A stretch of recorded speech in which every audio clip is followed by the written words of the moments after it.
imekuwa ni muda mrefu tangu tumeonana mara mwisho hapa. Tumekuwa na matukio mbalimbali, tumekuwa na dakika za summit. Imefanyika vyema kabisa na nimeona watu wengi kweli wana mwitikio mkubwa sana. Tumeona pia kwa uzuri namna gani teknolojia nchini zinazalishwa bwana. Unaona?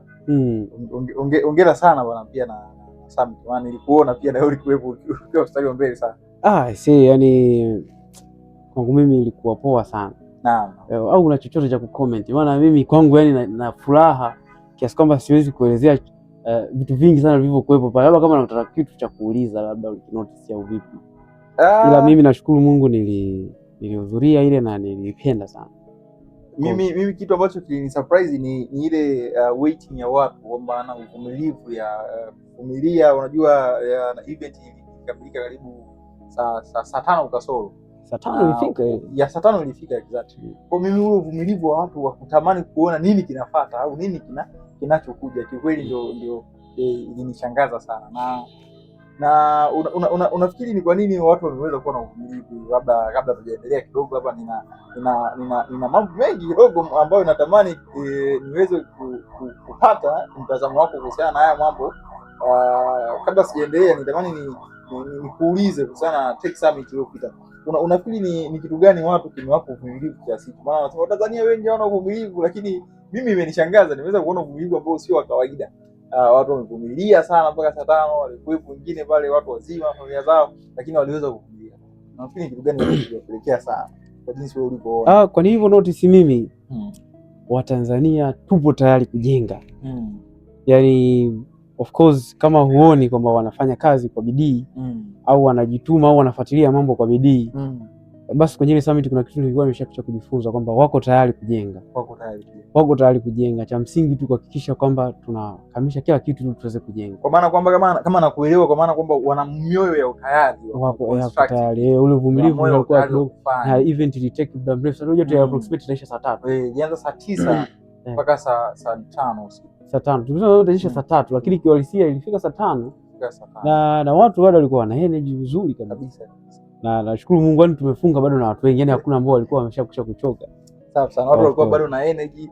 Ongeleni sana katika hilo sasa. Asante. Timu nzima ya Microspace ninawapongeza sana katika kitu ambacho umeshatoka ni Microspace. Hapana, bado ni timu nzima na maana mimi umenikaribisha au wewe kama umetoka. Naipongeza timu nzima kwa maana kwamba kufika, wewe pia hongera kwa kufika. Kwa hongera kwa wote, na wewe pia unayetazama uliweza kufika, hongera pia kwa kufika, kwa sababu nondo tulizozipata na mambo tuliyoona kwa ni mazuri. I say kwa mtu yoyote yule shout out. Kwanza hata hizi taasisi za kiserikali nilishangaa mwitikio wao mkubwa sana. Kabisa. Niliona pia uwakilishi kutoka ofisi ya mkuu wa mkoa, niliona uwakilishi kutoka wizara ya elimu, niliona uwakilishi kutoka kwa meya, niliona serikali imekamilika kabisa pale. Wizara ilikuwepo ya elimu, sayansi na teknolojia, niliona ofisi ya meya ilikuwepo pale, niliona ofisi ya mkuu wa mkoa. Kwa hiyo niliona pia watu wa NMB walikuwepo pale sana na pia mimi nilipenda, unajua niliposikia ile speech ya mheshimiwa daktari Haruni yule bwana anaonekana ile speech ilitoka kwamba ni mtu ambaye anajua sawa na anatamani mabadiliko. Na speech iko YouTube au kwenye zinakuja kile tu video sasa zinakuja kwa jinsi ambavyo nimeshirikishwa kule jikoni zinakuja. Kwa ile speech ilivyotoka make sure ikishatoka kwenye YouTube yetu itakuwepo nadhani. Usisahau kusubscribe, kucomment na kushare, kwa sababu kwenye YouTube yetu itatoka. Ikishatoka utashuhudia. Kwa hiyo jamaa alitoa speech, nilikuwa inspired tena, niko inspired lakini nikawa inspired baby. Nikasema kumbe watu wapo wengi I say. Ni kwamba hatujajikusanya tu sehemu moja huko, hata kwenye wizara serikali na watu mzee sema. Of course. Watu wanasema serikali, kumbe serikali watu wapo ambapo wanaviona na wana moyo, yani wana moyo, kwa sababu yule jamaa siku ile tumetoka alikuwa na dharura naenda msibani na nini, lakini alifika na alitoa speech ndefu. Yani nadhani katika watu waliotoa speech ndefu naye alikuwepo. Ndio mheshimiwa akifika dakika 0 anaondoka, lakini alitoa speech ndefu sana. Sahihi kabisa. Akulash. Anaonekana ni mtu ambaye alikuwa pia anajenga. Of course. Na alitujenga.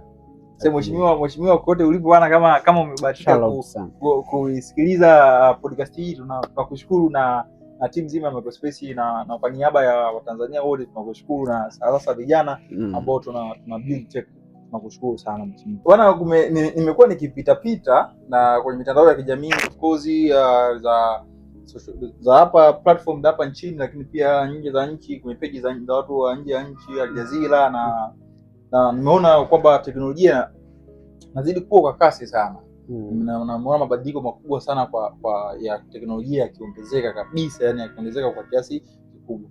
Unafikiri mabadiliko au ukuaji mkubwa wa kiteknolojia unapokuwa, unafikiri tumejiandaa nao, tunaendana na kasi wa haya mabadiliko ya kiteknolojia na kwa kasi, especially kwa vijana au kwa Tanzania wote kwa ujumla, ila na dedicate sana kwa vijana ambao tupo katika tech au wanaotoka katika tech au kwa Mtanzania kila mmoja, kwa sababu mwisho wa siku mabadiliko ya teknolojia yamebezi katika upande mpana. Utanisahihisha kwa sababu wewe ndo Mr. Ghost, ndo vitu vyako sana zaidi.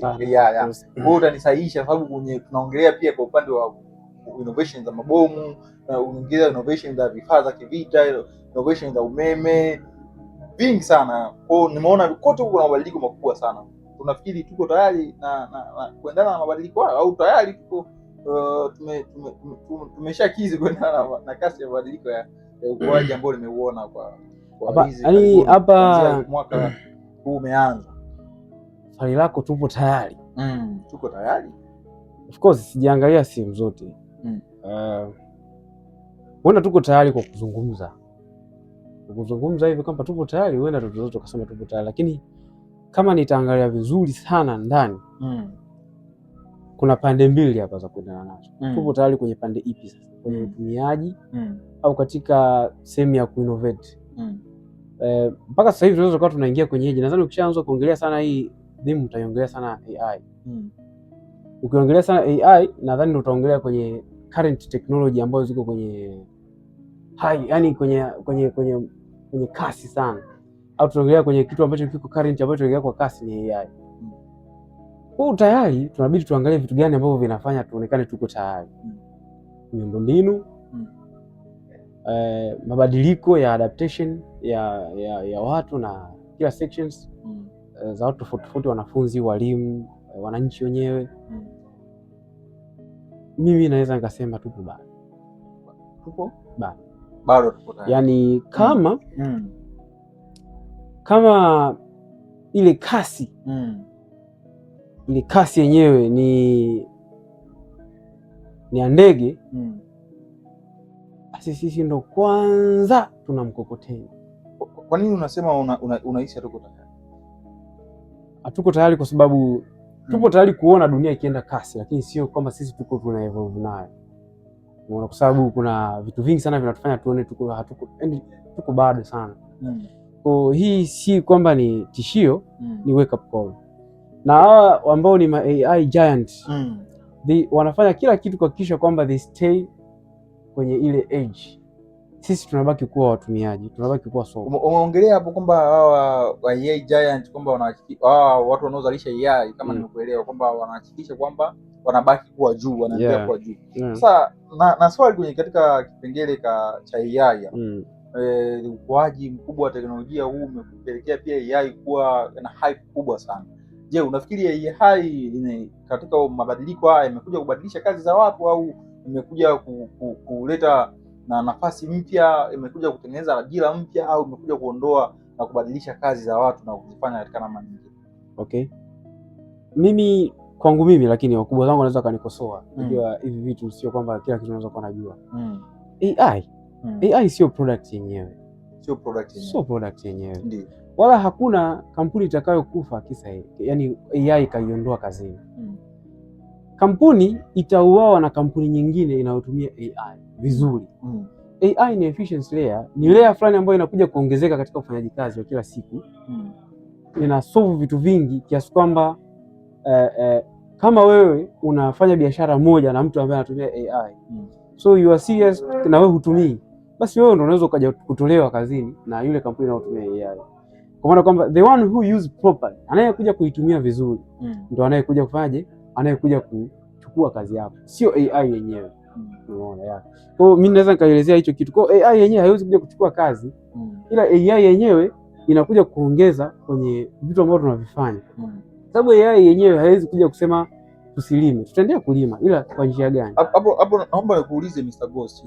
Umesema kampuni inayotumia AI ndio itaiondoa kampuni ambayo itumie AI. Yeah, sure. Sasa na ukisema kwamba haijaja kuondoa ajira za watu au kazi za watu, ninaona kuna watu ambao ni software developer, umeona, kwa computer engineer, kwa hao waliosoma computer science, umeona.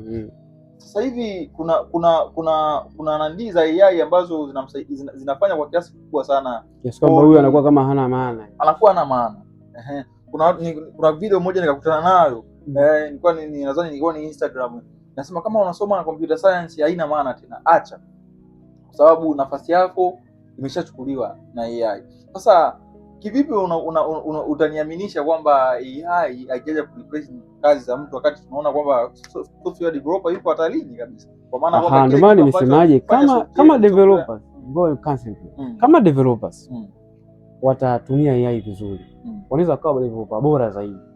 Kwa hiyo timisi huyu kazi yake haijatolewa, ila kama kuna developer ambaye yeye anakuwa hataki kutumia hizi AI hata ana ubora kiasi gani, bado yule ambaye anatumia AI vizuri anaweza akawa bora kuliko huyo mtu. Kwa hiyo ni kwamba ni kujua jinsi gani ya kuitumia vizuri na kuendana nayo kuhakikisha kwamba inakuwa productive kwenye kazi zetu. Mfano, zamani tulikuwa tuna debug almost unaweza kutumia hata siku 2 sometimes hata 3. The whole night unahangaika na error moja. Lakini this time imekuja AI to solve it within a second. Kwa maana itajua tatizo liko wapi na utarekebisha nini very easy. Kwa hiyo issue ya developers hawajafa. Ila issue developers ambao hawatumii AI ndio wako hatarini kufa, kwa sababu atatumia muda mrefu na project zake ataziandika kwa gharama kubwa. Huyu anayetumia AI atatumia muda mfupi, atakuwa cheap na soko litamchukua huyo. Mr. Ghost, unafikiri AI ni kila kitu?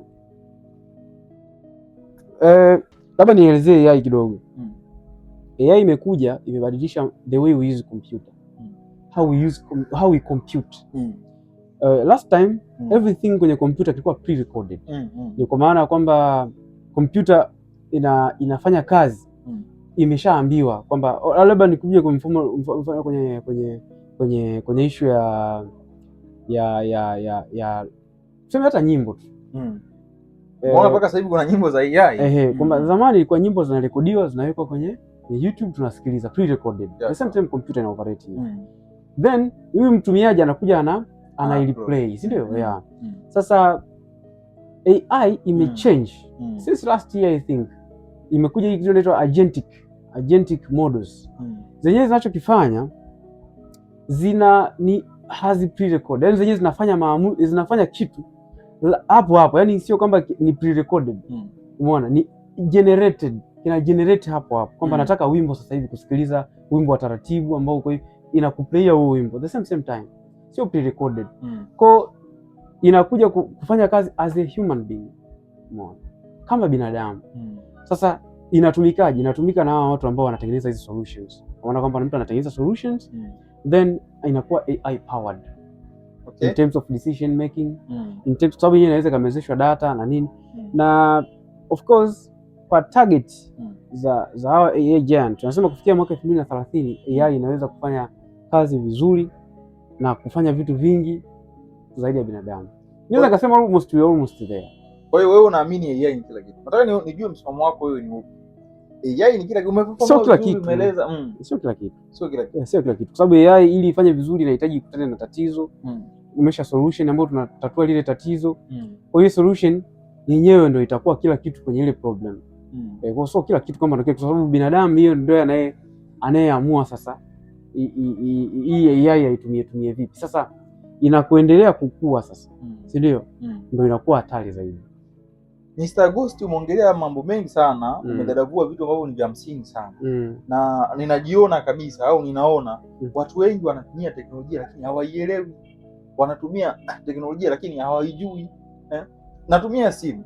Lakini kwenye simu sio kila kitu na unakijua nakielewa, simeelewa vizuri. Okay, kwenye kompyuta mfano hapo umeelezea namna gani AI imekuja kubadilisha how computer works, computer inafanya kazi. Sasa katika mabadiliko makubwa ya teknolojia na ukuaji wa teknolojia katika watu ambao wanatumia teknolojia wanatumia teknolojia lakini hawajui namna ya kuitumia. Wana device za teknolojia lakini hawajui. Mimi na laptop hapa, lakini naweza nisijue namna gani hii laptop inaweza kunifanyia mambo makubwa sana kama ulivyoelezea hapo. Sasa umeeleza vema kabisa namna gani AI inaweza kumsaidia mtu katika kazi zake. Mimi nina device, mimi nina AI. Sasa ni namna gani huyu mtu ambaye labda na mimi nijumuishi katika hilo kundi, sisi watu ambao hatujui kuitumia hii teknolojia tunaweza kuendana na hii kasi ya teknolojia? Hatujui namna, hatujui. Huko tunaongelea kwenye issue ya speed, hawaielewi au kwa lugha nyingine hatuielewi, tunaitumia kila siku lakini hatuielewi. Sasa ulimwengu wa teknolojia kwa sasa hivi jinsi inavyoenda kasi, hii kasi inaambatana na adaptability, learning and adaptability, kujifunza na kuadapt. Umeona? Kitu kinachoweza kwenda kutokea, tutaona sign, we will see signs. Maisha yatakuwa magumu sana kwa sababu ya teknolojia, kwa sababu utasema sijui na siwezi kuimply kwenye vitu, kwa sababu the one who use it perfect atakufanya wewe ufanye kitu chako in very expensive way. Mfano wote tunaweza tukawa tunalima sasa hivi hapa, wewe unalima na mimi nalima, lakini if I use this technology perfect, ndio sasa AI ni moja, ni layer tu. Technology ina vitu vingi sana, kuna vitu vingi sana huko ndani ili uunde system ya teknolojia. If I use technology perfect, naweza nikamaliza kilimo changu very cheap way. Umeona, unajua mimi nimetokea kule kijijini kutokea ndani. Sisi kule kijijini waga kuna msimu nafika, tunalimaga sana ya mazao ya vyakula, tunapuliza dawa mashambani. Sasa natokea mtu mwingine, ukipuliza dawa mashambani almost kwa heka kadhaa unaweza kawalipa watu 10 hadi 15, lakini anatokea mtu mwingine ambaye yeye ana hizo heka 15, wewe utatumia labda siku 2 kupuliza dawa na watu 10 ambao unaweza kawalipa labda 10,000. Ndio. Umeona shingapi hiyo? 100,000. Lakini mtu atatumia drone kupuliza ile dawa, yeye atatumia dakika, atatumia masaa 5 kufanya hiyo kazi yote, na atatumia labda umeme wa unit umeme labda wa 10,000 kupuliza hiyo dawa, na bila makosa yoyote, kwa sababu computer is more perfect than human beings. Yani you can't compete with machines. Naruhusiwa kupingwa kwa fakti zako, lakini kiuhalisia AI au technology inaenda kuwa smartest than human beings. With facts. Nakupa fact. Kwa huyu mtu atatumia cheap sana kwenye kulima, na huyu atakuwa gharama kubwa. Tukija sokoni, things will be different. Wewe utauza vitu cheap, yule mwingine ambaye hatumii hizi teknolojia atauza vitu expensive. So watu watachagua nini? Watachagua cheapest. Watachukua cheapest, na yule mtu atapata faida. The same thing, anapata profit. Hata akiuza the same as you atapata more profit than you. Kwa mwisho wa siku utajikuta biashara inakukata. Sasa tufanye nini? Maana watu hawaelewi. Nitaka kabla tujafika tufanye nini? Nitaka nielezee kwa nini nasema human beings na technology inaenda kuwa smartest than human beings. Watu wanaweza wakani cancel, wanaweza wakani crash, watu wa afya wanajua mambo ya mili, ya biology, wamesoma biology. Binadamu ana neurons. Unaweza neurons neurons bilioni 86. Na AI latest models ambazo latest biggest model inaitwa Mythos ina neurons trillion 1. Parameter tunaita parameter, yani zile data zilizopewa. Ndio. Yani inaweza ka understand kwenye parameter trillion 1. Umeona tofauti hiyo? Memory, understanding and everything is different. Kwa hiyo imezidi uwezo wa mwanadamu kuelewa kabisa. Yaani inamzidi binadamu kabisa. Inakuwaje kitu ambacho mwanadamu amekitengeneza kimzidi mwanadamu uwezo wa kuandika? Yaani mimi kutumia ubongo wangu nimeunda hicho kitu. Kivipi kinaweza kunishinda kuelewa? Okay. Kivipi kukishinda kuelewa? Hapana. Unatakiwa nikueleze kitu kimoja. Inawezekana kwa sababu how AI works. AI ina work kwa data zile zinazopewa inafanya decision. Na wewe ndio unafanya hivyo. You know something, unajifunza then una execute kutokana na data ulizonazo. Sasa AI ina uwezo wa kuchukua data nyingi na conditions nyingi. Mfano kama sasa hivi wewe hapa nikuongelesha Kifaransa utaweza, lakini if AI itaelewa the same time inaweza kaelewa Kiswahili. Ni kama kwamba sisi tuna ubongo ambao tunazaliwa ubongo ukiwa uko empty, lakini tunapozidi kukua, jinsi tunavyokuwa feed ubongo kwa na AI ni kama ubongo wanazidi kuzitrain. Kwa hiyo haijalishi mimi ni binadamu kwamba ndio nimeiunda hii AI, lakini itaoperate kwa kiwango kikubwa sana, kwa sababu inakusanya data kwa kiwango kikubwa na data ni nyingi sana. Nashukuru sana hapo umenifungua. Kwa hiyo baadaye itakuja kuwa ni dude lenye ubongo mkubwa sana na halichoki. Hapo kwenye swala la tunachoka, nimekuelewa kwa nini inachakata data kwa kiwango kikubwa na nikielewa. Wewe umeuliza tufanye nini? Utauliza mwisho, nataka tueleze jinsi gani sisi hatupo tayari. Kwa sasa hivi hapa nataka nikueleze jinsi gani hatupo tayari. Tufanye nini? Mwishoni. Okay. Tusubiri kwanza. Sawa, twende kazi bwana. Swali lingine na kusubiri tu hapo kwenye AI, ujue sasa AI ina ukubwa gani. Sasa speed ya teknolojia ni kubwa kuliko adaptability yetu, sio? Na watu wengi bado hawajajifunza skills mpya, sio? Sasa unashauri nini kwa vijana? Unaona, umeeleza kwa upana sana namna gani hiyo AI inaweka na jinsi inavyoweza kuchukua material kwa haraka na kufanya data na ika retrieve. Sasa kwa sisi ambao bado hajaendana na hii adaptability ya kuchukua skills mpya, unashauri nini au ni nini wito wako ili tuweze kuandana na adaptability ya ukuaji wa teknolojia kwa kiasi kikubwa sana kujifunza na kuendana nayo? Nini wito wako? Wito wangu cha kwanza kabisa, teknolojia na kujifunza vinaenda pamoja, yani hatuwezi kuescape. Unajua ukitaka tukue ni kazi sana kwa kwenda kwa comfort zone. Yani kwa kusema eti tutakuwa na njia mbadala, kwa lazima tujue jinsi ya kujifunza haraka na kuadapt. Umeona, tujifunze haraka, tuadapt. Tujue nyuma ya teknolojia kuna nini. Nini inaweza kufanya kwenye miundombinu yetu. Sidhani kama sasa hivi sisi tunatakiwa tuzalishe next Facebook au next Instagram. Nadhani tulidiscuss kwenye summit last time. Nadhani hicho kitu kilikuwa kimezungumziwa kwa sana. Wale majamaa waliperform vizuri sana, wale wa panel discussion. Inatakiwa tuangalie matatizo ambayo tupo nayo. By the way, hicho ndio kitu cha kuangalia kwanza. Tuna struggle na nini? Sisi tunafanya business, kilimo, vitu vingi ambavyo tunaweza kuwa tunavifanya nchini kwetu. Basi tuanze na hivyo. Umeona? Mambo ya finance. Hivyo tunavyo struggle navyo, tutoe hizo struggle. Pale ndio fursa zinapatikana. Nakumbuka mchangiaji mmoja kwenye summit pale kwenye panel discussion alichangia kitu akasema kwamba alikuwa ni bwana Adili na sana. Alikuwa ni Adili Shabani. Alichangia CEO wa Nexivo Company. Alisema kitu kimoja kwamba watu IT wengi au software developer wengi wanapounda kitu, yaani anaunda kitu kwa sababu ya yeye anavyokipenda, sio nini jamii nini inataka.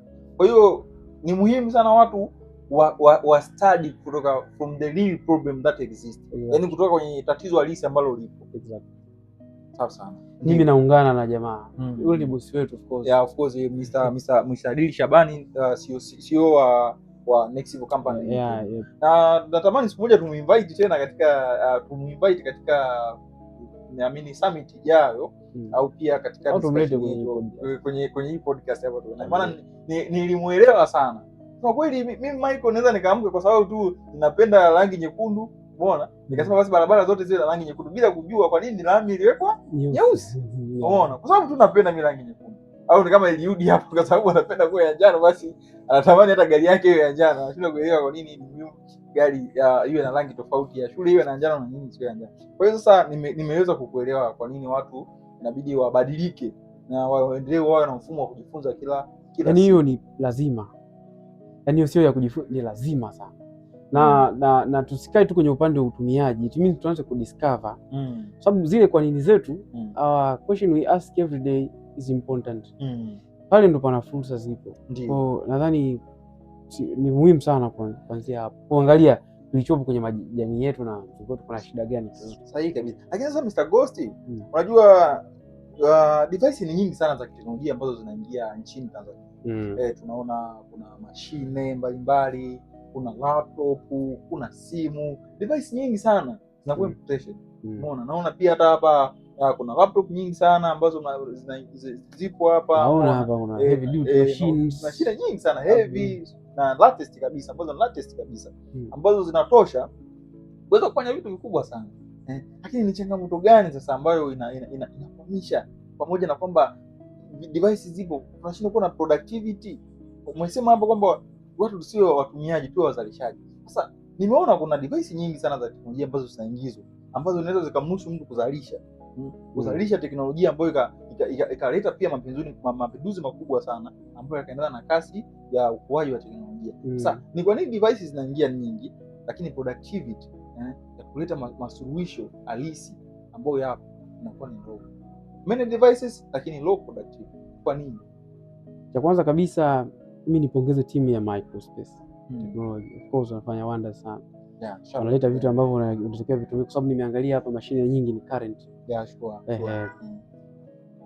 Kuna cha kwanza kabisa ukisema watu hawafanyi, mimi nasema wanafanya.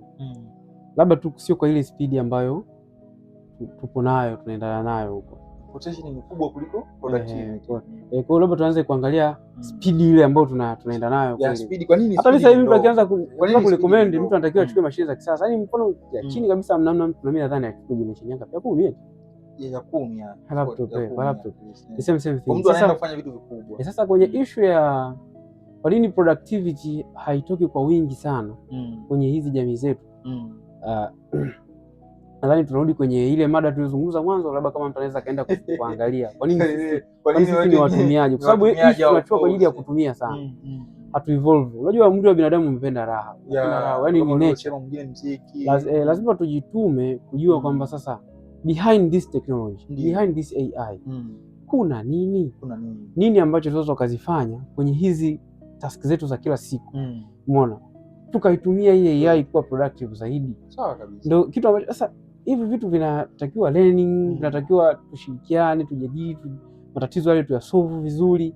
That's how we can grow. Kwa mimi mtu ambaye anasema kwa nini hakuna productivity nzuri, zani narudi kwenye ile swali, kwa nini sisi sio nali kwenye ile nali yetu ya kwanza, kwa nini sisi sio wajengaji, ni watumiaji tu. Kwa mimi nadhani pale ukirudi pale sasa nitatoa kitu kingine ambacho mimi nakifahamu. AI inakuja na fursa zingine nyingi. Umeona, AI ni 5 layer cake of course.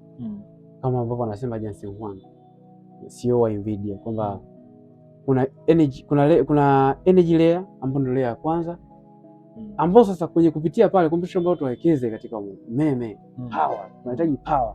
Kama juzi nimependa sana, kuna huu mkutano wa nuclear power energy ambao ulikuwa hata rais wetu ameenda kuhudhuria. Kwa kuanzia pale, kwa sababu power ndio inahitajika sana. Cha pili ni chipset layer.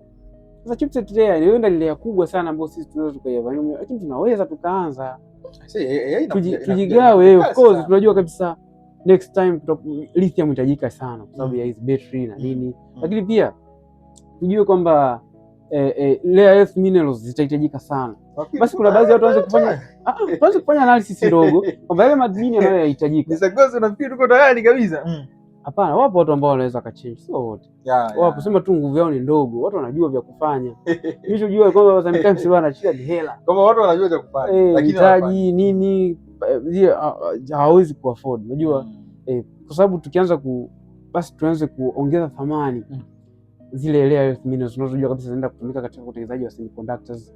Umeona, maana kwamba kuziprocess.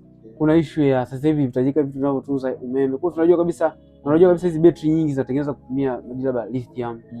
Wanga kuna lithium polymer, kuna lithium ion na whatever. Sasa utajua kabisa lithium inaweza kuhitajika. Kama kuna nchi basi inafanya hicho kitu. Mzee, sijui Afrika sina na letu roga. Basi tuanze kuongeza thamani pale.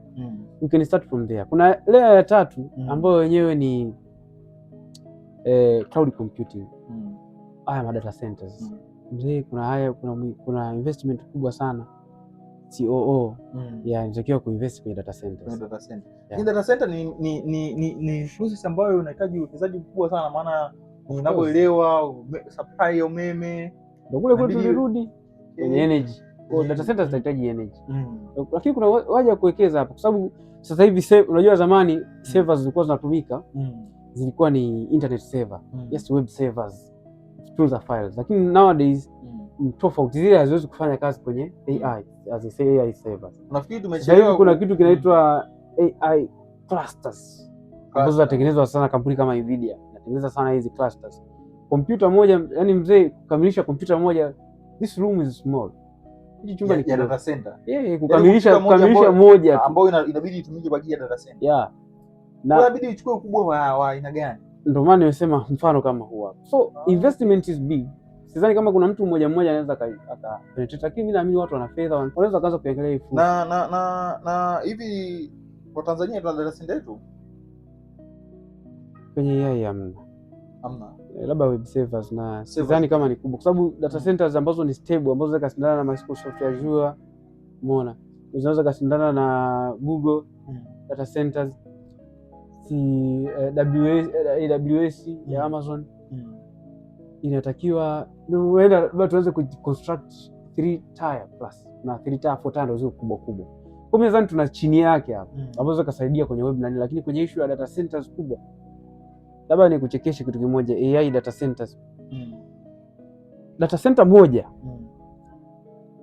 kubwa kabisa ile ambayo tunasema AI frontier ni data center kubwa kabisa. Mr. Gusti, unanipa madini sana hizi. Yaani ni data center kubwa kabisa ambayo naweza kusema kwa approximation za haraka kwa saa moja umeme unaotumika ukiconvert kwenye zile megawatt, maana inatumia megawatt 100, umeona, ambazo tunaweza tukasema ukiconvert kwenye unit za Tanzania hapa megawatt 100 ukiconvert kwenye unit za Tanzania hapa ni umeme wa milioni 35. Sidhani kama kuna kiwanda ambacho kinatumia umeme wa 35 per hour Tanzania. So imagine the only one data center, only one. Sasa you can imagine the power, the investment inayotakiwa iwepo kwenye power na data center zenyewe. Unafikiri tumechelewa kuwekeza katika huko au subiri nikupe madini, bado tupo layer ya 3. Subiri nikupe madini. Layer ya 4 ndio tunasema AI models. Basi huko kote tumeshindwa. Basi tuanze kutrain models. Tuanze kuzitrain hizi AI models, kwa sababu sasa hivi tumeingia kwenye ulimwengu wa agentic AI, na tunasema agentic AI tofauti na mwaka jana ilikuwa inasaidia, mwaka jana rudi nyuma ilikuwa inasaidia katika reasoning, thinking na vitu kama hivyo, hapo kusanya data sehemu tofauti na kupatia. Lakini this time it can generate. Zamani kuna kusanya sijui huku na huku material, yani unakuambia hadi umetoa wapi, lakini sasa hivi inaweza ikagenerate. Unataka labda nitengeneze mobile application, generate self, haichukui data sehemu yoyote, ina generate kwa sababu inajua nini inatakiwa ikiwe. Tuanze kutrain models. Hiyo ndio hizo fursa zinazoweza kuja nazo, lakini sisi tunao interact ni layer ya mwisho kabisa, ni AI application. Sasa hivi mtu anatumia ChatGPT, anatumia sijui, hakuna mtu ambaye anahangaika na hizo layer zote. Kwa hiyo inakuja na mafursa mengi. Kwa hiyo umesema layer ya kwanza ni ile ya data center, energy. Alafu ya pili ni chipset ambazo hizi tunaita chip, ni kwa ajili ya kutengeneza hizi GPU. Watu wanatengeneza GPU, chipset layer. Kwa hiyo ni layer ya pili ambayo, afu ya tatu ndio model. Ya tatu ni cloud computing. Kwa layer ziko ngapi? 5. Ziko 5. Na sisi ambao tunaitumia, sisi almost no interact nao ni ya mwisho kabisa hii ya application layer. Kama GPT, Gemini, sijui atatumia, unajua hizo zote ni chat, lakini zipo nyingi sana. Kwa hiyo sisi tuko katika application layer ya utumiaji, tulikuwa haturudi nyuma hata step 1, 2, 3. Na ni layer ipi ambayo kwa speaking from your experience, ni layer ipi ambayo unaona ina matokeo makubwa sana, au zote zinategemea? Zote ukiinvest zina matokeo makubwa sana. Sema tu zimetofautiana uzito. Mpo kama sisi sasa hivi lab kwetu, lab ya asili hiyo. Umeona? Tuna AI department. Nyinyi katika department yenu. Sisi microspace wamenipenyeza huko ndani. Okay. Baba, hiyo wewe ni asili hiyo bwana. Asili ndani kabisa kule. Lakini tuna department ya asili. We working on that. AI models, of course tumeanza kuzistudy za LLM, large language models, yani of course we are doing great. Yani summit ya mwaka inayofuata, nadhani itakuja na hivi vitu vingi sana. Yani mimi mwenyewe ninaiona katika hiyo, na mheshimiwa ile siku anaizindua Mheshimiwa Dr. Haruni ile siku anaizindua aliongea vitu ambavyo ni vya msingi na akasema anaiona katika hiyo na alipongeza sana. Umeona? Kwa hiyo na huo ukubwa ndio anaotegemea. Kwa kama mmeweza labda za kufikiria labda za siri kwa hiyo kuna vitu vikubwa sana ambavyo unajua ukubwa wote ule labda hajaonekana hadharani, nadhani unaanzia katika siri. Hata baadhi ya teknolojia. Na pia ningependa kuambia Watanzania kwamba waendelee kupita kwenye maduka ya Microspace Technology. Mnavyotusupport zile pesa, huwezi amini, mimi nimekuja nimeona hadi na CEO hana gari sasa. Unajua hatununui vitu vyote vya gharama mnavyovijua nyinyi. Aiseme Microspace tunajitahidi sana kuwekeza katika sana. Hatufanye kwa mtuzungishe, mtusupport, kwa sababu mnapotusupport sisi ndio hizo pesa tunazopata profit tunatumia kuwekeza katika nini? Katika hizi labu za AI. Kwa hiyo kuhakikisha kwamba Tanzania tunakuwa ni exporters. Hatui nyuma. Hatui sisi watu ambao tunatumia, tunakuwa exporters. Tutatengeneza vitu ambavyo vitatumika na watu wengi. Of course umeona vitu mengi kule, yani say Microspace Technology bana. Ya kwa kweli support ambayo Watanzania mtazidi kuiweka katika Microspace, na ndio itazidi kuleta manufaa pia makubwa zaidi, kwa maana kwamba hawa ni watu ambao wamejikita katika kuhakikisha kwamba teknolojia inakuwa kwa kiasi kikubwa sana. Na mimi kama msimamizi wa hii wa hili wa gurudumu, basi nitahakikisha kwa maana kwamba kila kitu ambacho kinaingia kinaelekezwa katika kuwanufaisha Watanzania zaidi. Mfano kama tulivyoona tuna latest device ambazo ni bora sana, na pia tunakopesha. Yaani mfano kama imagine sasa hii love iliyopo kwa Watanzania, hakuna kampuni ambayo inakopesha laptop, unajua hakuna. Na sisi tunataka kukopesha laptop kwa sababu tunataka watu waende waka innovate, unajua wakafanye vitu wakadalisha. Kwa mtu anakuja tu na kianzio kidogo. Mfano kama nimeshangaa kuna laptop ambayo ni pesa na mamilioni, lakini mtu anakuja na 400,000 tu, anatoa kianzio, anaendelea kulipia kidogo kidogo, almost 6 months. Mtu anampa kepu nzuri ya ulipaji. Ninapongeza of course timu yangu nzima ya Microspace pia. Yule mtu ambaye pia alikuja kupresent alikuwa ni mmoja wa competitor ya milioni 10 nadhani alikuwa ni mshindi wa 4 huyo wa chuo hub alikuwa nadhani mwanafunzi wa mzungu. Ile device ambayo ametumia kutengeneza ile application alichukua Microspace. Wewe kabisa. Yule bwana ile laptop alichukulia hapo tena branch ya Dar es Salaam. Umeona? Ndio imemsaidia kutengeneza ile application. Ile application kwa jinsi alivyo present inaenda ku solve a lot of the problem. A lot of the students problems, a lot of the business, kwa sababu mtu anaenda kufanya biashara pia. Can you imagine kijana yule pale kupitia ya boom aliweza kaja kachukua device hapa kabisa. Hivi kwa nini ile Unihub tusiakwae? Unihub nadhani inabidi tuje tuiweke na huyo kijana iwe chini yake.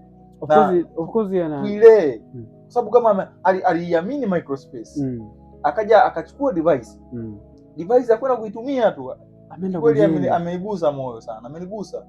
Yaani tunatamani hizi laptop tuzigawe, lakini sasa tutaishije? Unaona kama hivi sasa hivi vitu vingi sana ni very costly. Mimi nadhani endelee kushow love. By the way, wateja wetu mna show love kubwa sana. Kabisa. Endelee maana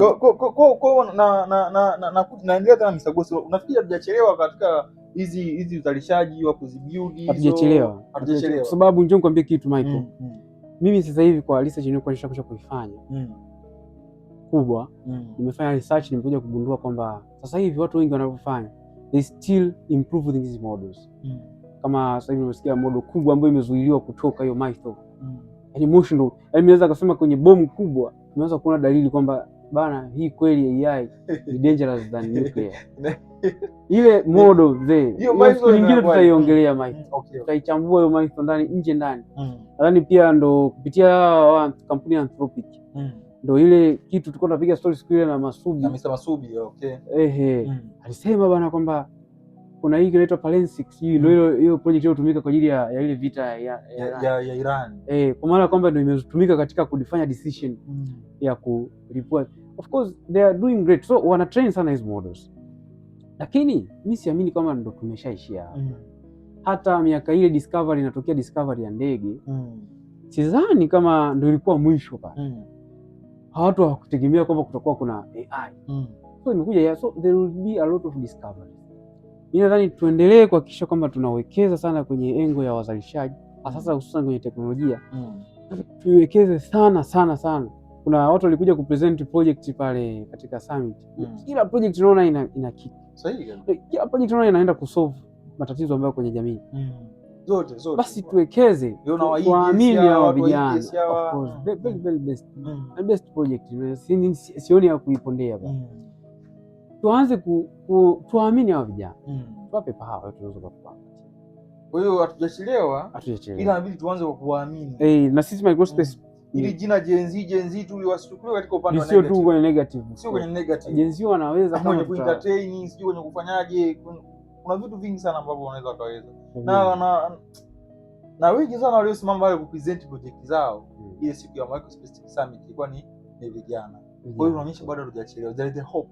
Kama nikamshumaa bado kanaenda kuishilizia. Bado muda tukaweka kingine. Tunaweza tukafanya kitu fulani. Japokuwa haitakuwa rahisi of course. Haitakuwa rahisi. Mimi nilipenda COO wa Nexivo, Mr. Brian Maria nadhani.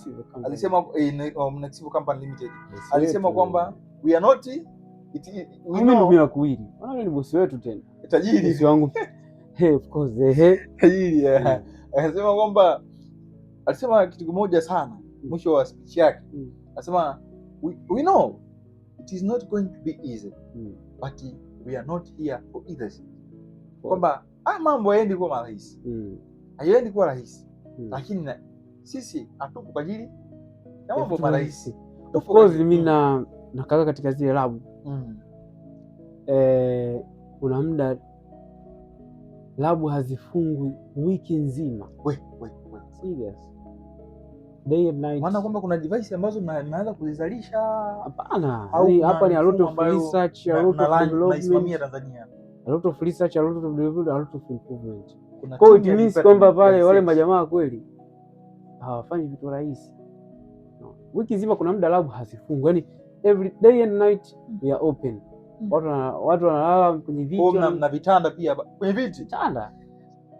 Vitanda mzee, kuna kama itokee watu wakawekeze baba inaonekana mnawalipa mamilioni kule Nexivo kule. Milioni 10. Sababu kama mtu anaacha kitanda ana dedicate kwenye hapana, mimi kwa jinsi ambavyo nimepewa zile siri za kupita mle ndani. Wale majamaa wanapambana kwa moyo, sababu wanaamini kwamba wako katika kujenga kitu na kweli they are doing great. Wanafanya vizuri sana. Sio tunalipa nini? Watu wana siku hizi mzee, ukisema tusubiri pesa nyingi mtaji mkubwa kulani, hivi vitu hazipo. Pesa zinaenda kwenye kitu. Na kuna kitu mimi nawaambia watu leo hii.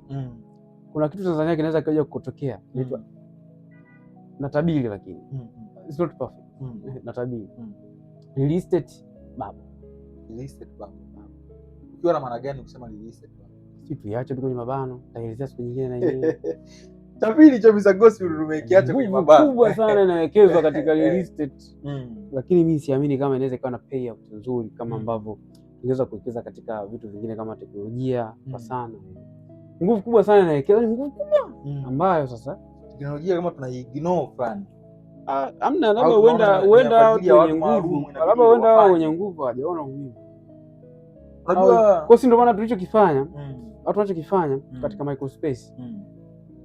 Hata ile summit imefanyika mzee, ukija kuangalia financial report yetu ni kawaida sana. Jinsi ambavyo nimeisoma. Ni kawaida sana ndogo. Kwa hiyo imaanisha kwamba tumefanya kwamba tuungane.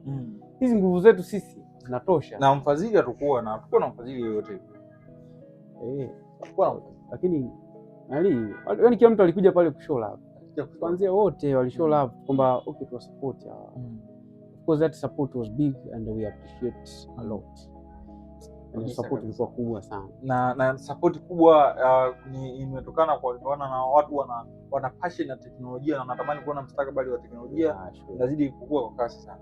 Kwa hiyo sasa ukipewa nafasi moja ya kwenye wizara ya sayansi, elimu na teknolojia, ni kitu gani utakiimplement pale kwenye upande wa ambacho utakamata kwenye hizo layer? Kwa sababu tunapewa sasa Mr. Ghost, tunakupa kitu kwenye upande wa teknolojia, tunatamani kwenye engo ya AI uweze kuimplement kitu. Unataka kitu gani ambacho utaanza nacho? Nataka nijibu. Natamani nijibu. Umezielezea leo vizuri. Hapana, mimi nadhani kulingana na nature ya Tanzania ulivyoiona. Uhitaji wa Tanzania of course ni sekta nyingi zinaingia, lakini mimi nadhani watu washamba, kwa sababu siku ile bwana ametoka, yule bwana anajua vitu vingi sana. Dokta. Mimi naamini kule wanafanya vizuri sana. Wajitosheleza. Kwa sababu mwisho wa siku lazima uangalie vitu viwili au vitatu. Uangalie nini kinachotakiwa sasa hivi na nini kinachotakiwa baadaye. Kuna muda kinachotakiwa sasa hivi kinaweza kuwa important sana kuliko kinachotakiwa baadaye. Sometimes. Kwa sababu leo hii sisi hatuwezi kusema bana tusile kwa sababu tunawekeza katika AI bala tulilia asili. Tusile kwa fulani mimi naweza nikaliasha hilo kwa hivyo, ila mimi natamani sana kwamba huo kuna power. Unafikiri changamoto hatuzijui au hazijulikani? Wenda pia changamoto ya kifedha iko pana sana. Mimi siwezi kuelezea kokote. Ila hilo swali mimi siwezi kujibu. Wenda hata mimi ukiniweka pale wenda ikawa pia ni ayusho au sasa. Okay. Sasa Mr. Ghost, na unafikiri kwamba teknolojia inatujenga au inatuzidi kasi kwa jinsi teknolojia inatujenga sisi au inatuzidi kasi kwa jinsi? Mimi siombei, lakini hichi kitu ndio maana nasema kuna babo nyingi nimezizungumzia hapo katikati. Lakini kifo chetu kinakuja. Kifo? Kuna maana gani? Yaani sisi kuna sehemu tutakutana na deadlock. Ipo. Sooner or later, kwa sababu sasa hivi kinachofanyikana kwenye AI au kwenye teknolojia. Unajua nikisema AI naongelea kalea moja. Teknolojia nikielezea kwa ujumla. Na sisi kwetu inavyo act is different. Unajua teknolojia ina emphasize sana kitu inaitwa capitalist. Kwamba zamani kiwanda kimoja kinachukua watu 300, kwa kupitia uwezeshaji wa teknolojia za kisasa na AI inaweza kutumia watu 12. Sasa what happening sasa kinachokuja kutokea? Watu wengi hawatakuwa na kipato. Watakuwa na kipato ni wachache na wenye wana kipato kikubwa sana. Lakini sasa hao watu watakuwa wakizalisha vile vitu. Wale watu wanaowazalishia hawalipi, hawana hizo pesa. Watu ile hapo. Ndio maana nimesema kutakuwa na real estate bado. Kwa sababu that something itakuja kwa hawana pesa, hawana ujira. Kazi zao zimechukuliwa na kampuni ambazo zinatumia AI vizuri. Kwa kama mtu haevolve faster kuingia katika upande wa capitalist, watu wachache ambao wanamiliki watakao kuwa wanamiliki au wanawezesha kutumia hizo teknolojia vizuri, na ndio ambao watakuwa wanufaika for long term. Sasa itatokea kitu tikisiko kiuchumi hapa baina ya mtu na mtu. Wanatakuwa wachache matajiri, grupu la watu wengi sana watakuwa ambao na wale matajiri watakuwa na struggle, kwa sababu utaweza kuona kama kuna kitu hakiko sawa. So they will see what a sense. Tutokea 2008 na sasa sijajua kama 2008 nadhani niko bado niko kachali sana. Sitaki hata nilikuwa mdogo sana. Lakini kwa sababu kitokea 2008 kudolola kwa uchumi. Sawa kabisa. Sijui, lakini I see it. Inaweza katokea. Sasa ilikuwa ni world ya dunia nzima na hii inaenda kutokea kwa dunia nzima. So hatujachelewa kuwa fast. Kwa ninavyozani kwa sisi kwenye umesema inatujenga au inatufanyaje? Inatujenga au inatuzidi speed? Inatuzidi speed. Sisi inatuzidi speed. Hapo bila kupitisha watu bana.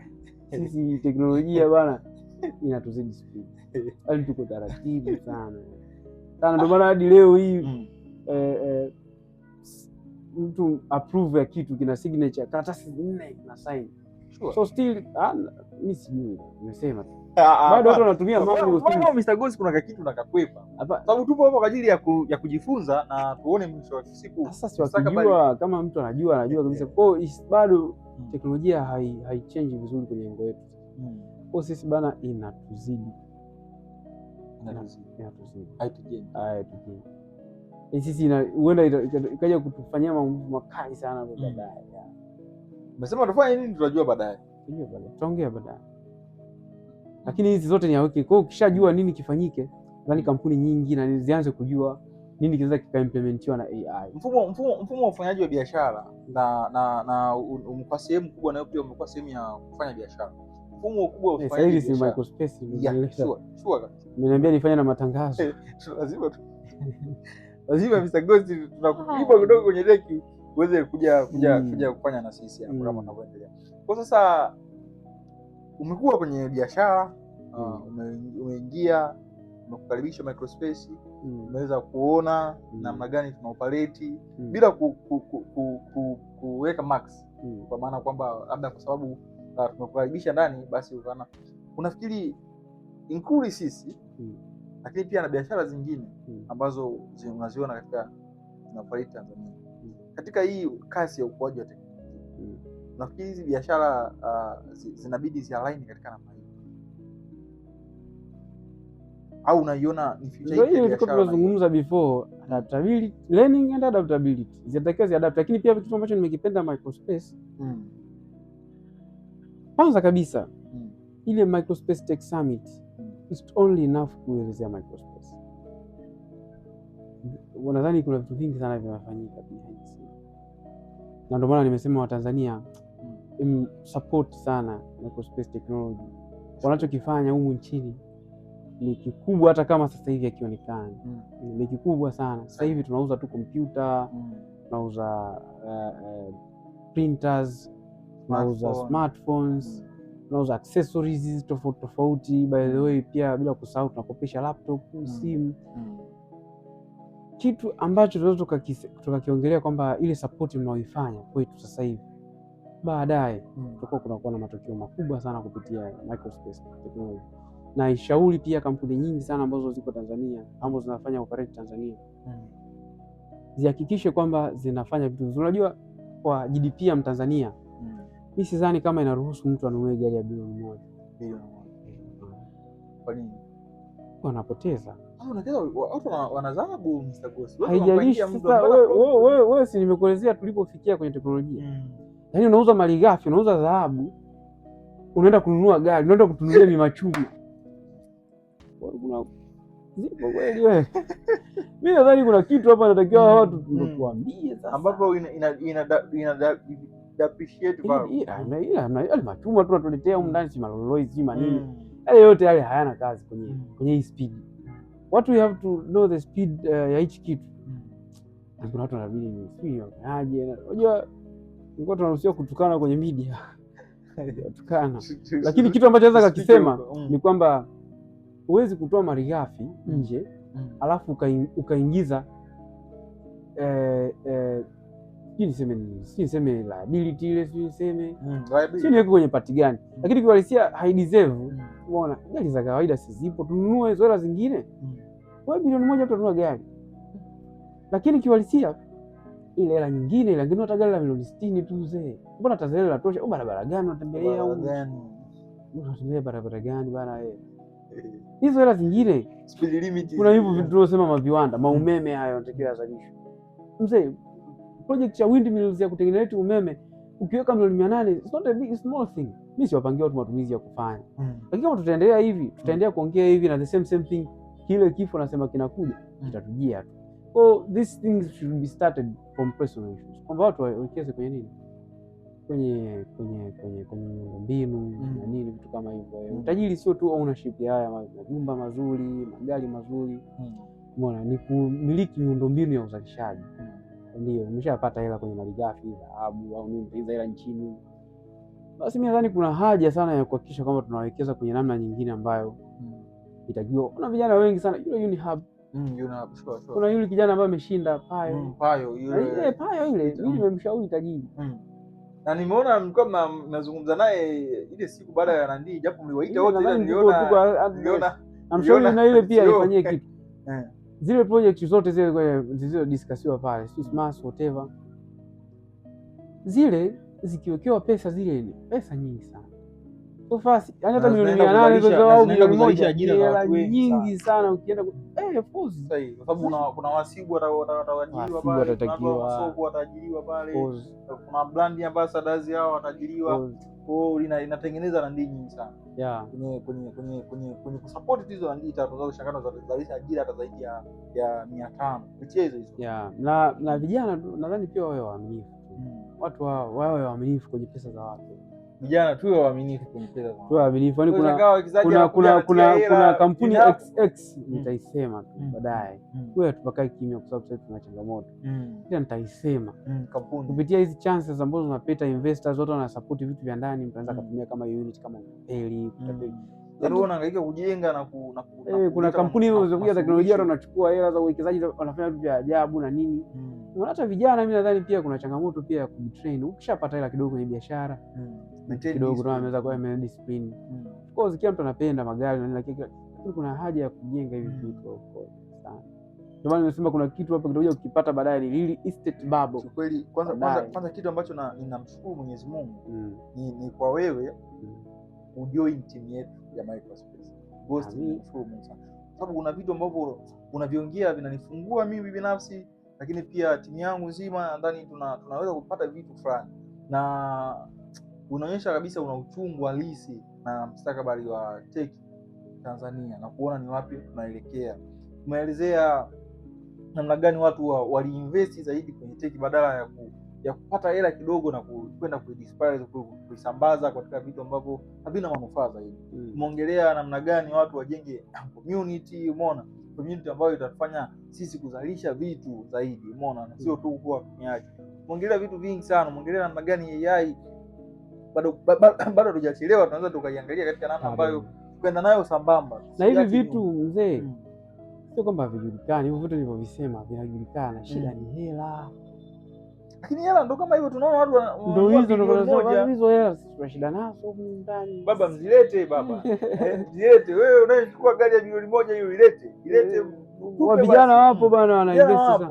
Nadhani pia mimi kuna vijana kama hiyo walioshinda payo na wanasema ndani ya miezi miwili miezi mitatu wamesha generate milioni 93. Unaweza ukaona ndani ya hiyo. Unaweza ukaona ni startup na ni vijana. Kwa unaweza kukutana na andika hiyo ni jibu kwamba wanachokijenga ni real problem, wana solve real problem. Kwa mimi nadhani kuna haja sana ya kuangalia tutengeneze brokers hapa katikati ambao wanaweza kawa wanajua project gani ambazo zinaenda vizuri, wawatafute watu wenye pesa waweke, ili watu wajuane, wenye pesa wajue wapi nikiwekeza nitapata pesa au nitapata investment nzuri ambayo kesho na kesho kutwa itatusaidia. Na mimi nasema kitu kimoja, ndio wewe tajiri au wewe mwanasiasa au nani una pesa peke yako na familia yako of course ina enjoy na nini, lakini kiuhalisia hujamaliza. Kuna hao ndugu zako wengine, kuna wajomba, kuna mashangazi, kwa nini? Ukifanya hivyo vitu investment kesho na kesho kutwa zitakuja zitakusaidia kwenye kwa hiyo mimi nadhani kuna umuhimu sana wa mimi si walaumu sana matajiri wanasoma pesa zao au vipi, lakini hatuwapangie nini cha kufanya. Ila tunatamani kuona mustakabali wa ukuaji wa teknolojia nchini unaendana na kasi ya mabadiliko ya worldwide. Teknolojia inakuwa, watu wanafanya kwa kiwango kikubwa sana. Pesa nyingi sana. Hii engo ya chips ni pesa nyingi sana. Kila engo ni mapesa mengi sana. Kwa mimi nadhani kwenye hizo pesa nyingi tuanze kusolve vitu ambavyo tunaweza kuvifanya. Basi uharibika wa umeme uwepo. Of course umeme upo kutosha, lakini sio kutosha ile speed ambayo hizi AI factories zinataka. Mimi naongelea na kauli ya Rais Nelson Mandela, aliyekuwa rais wa South Africa, Afrika Kusini, aliyosema we can change the world and make it a better place in our hand we can. Kwa maana kwamba tunaweza kuibadilisha dunia na kuifanya kuwa sehemu salama kwa mikono yetu tunafanya. Kwa hiyo tunaweza. Kwa hiyo huu ukuaji wa kasi wa teknolojia tunaweza tukaendana nao na kufanya kuwa ni sambamba na uhitaji wa jamii au na uhitaji uliopo wa matatizo halisi yaliyopo katika jamii. Then tukayatatua. Sio shangaa hiyo bilioni 1 ambao mzee hiyo umemaliza. Yaani hiyo. Kwa hiyo mimi sina neno zaidi hapo. Kwa hiyo nadhani sasa Mr. Ghost kwa kuendelea kwa kwenda kuhitimisha nikupe dakika kadhaa za kutoa maoni yako. Sasa unafikiri sasa unaiona katika engo ipi cheki kama itapewa nafasi ya kipaumbele Tanzania? Mimi niseme tu halisia, sio kwamba hatujui vya kufanya. Yaani hicho kitu futeni, sio kwamba hatujui. Siku kwenye summit hiyo nimekaa nimegundua watu wengi tunajua vya kufanya. Mimi kwa kitu ambacho naweza kukiomba ni kwamba tujue ni solutions zipi kwenye teknolojia zinafanya vizuri. Kuna kampuni nyingi ambazo ni startup Tanzania zinafanya vizuri sana. Tuzipe support, tuzipe power, kama basi umeshindwa kabisa kuzipa support hela si na nini, basi nenda kawe mteja, au sio?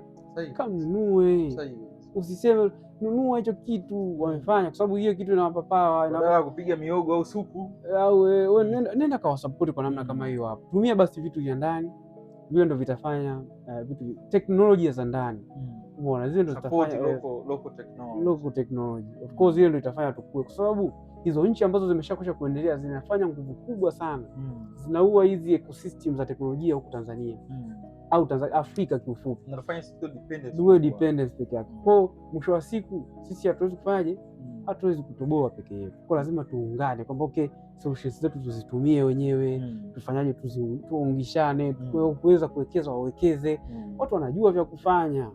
Nadhani hata kila mtu anajua cha kufanya, kinachohitajika ni support tu. Na mimi naweza nikasema support gani? Hela, tunataka pesa. Teknolojia company nyingi zinahitaji pesa, kwa make sure hata kama fund na vitu kama kwa kuna elimu nzuri ya watu ambao pia hawataki sana, kwa sababu mimi sitaki kusoma, sitaki kufanya chochote kile. Zipo kampuni ambazo zinafanya vizuri kwa teknolojia. Unaweza kufanya hivyo, ukaenda kuziwekeza hizo zikakuwa, sababu sisi tumezishuhudia, zipo. Unaweza tukakuonyesha hata sisi kwamba nenda kawekeze pesa hapa, pesa kwa salama kabisa. Mr. Ghost, ninakushukuru sana. Nadhani wewe ambaye unatazama podcast hii ya Microspace, kuna mengi mazuri sana ambayo ya teknolojia unazidi kujifunza na kuona namna gani teknolojia inaenda, na usiache kutoka katika YouTube channel hii. Endelea kufuatilia series, subscribe, share, comment, like. Mwisho wa siku ndivyo tunazidi kukua na kwenda mbele zaidi. Mwisho wa siku na watu wengi itawafikia na kuweza kukomboa jamii zetu na kuona kwamba namna gani teknolojia inaweza ikapewa kipaumbele kwa kiasi. Ninakushukuru sana. Okay, shukrani sana.